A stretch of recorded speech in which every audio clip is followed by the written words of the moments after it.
Hello friends, welcome back to my channel. तो आप लोग बहुत बार देखे हो कि मैं एनिमी ड्राइंग ज़्यादातर करती हूँ। ज़्यादातर नेचर का ड्राइंग नहीं करती, तो मैंने सोचा कि नेचर का भी ड्राइंग दिखा दूँ। सिंपल सा ड्राइंग जो आप लोग अगर नहीं भी करते हो, ड्राइंग में एक्सपर्ट नहीं हो, कोई भी शेप नहीं आता आप लोगों को, बल्कि वाटर कलर ही नहीं आता आप लोगों को, तो हाँ, ये देख के आप लोग कर सकते हो। ये बहुत सिंपल है। ये जो छोटा बच्चा है वो भी कर सकता है। ये वाला ड्राइंग प्रोसेस तो पता है सबके। सबसे पहले वाटर कलर है, ऑफ कोर्स पानी देना ज़रूरी है, उसके बाद कलर देना।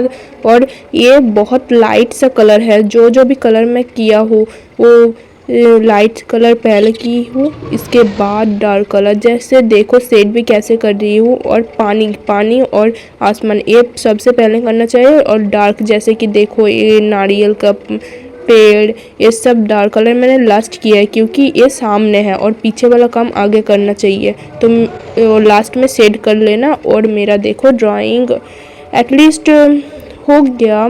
सिंपल सा ही ड्राइंग कैसा लगा बोलो।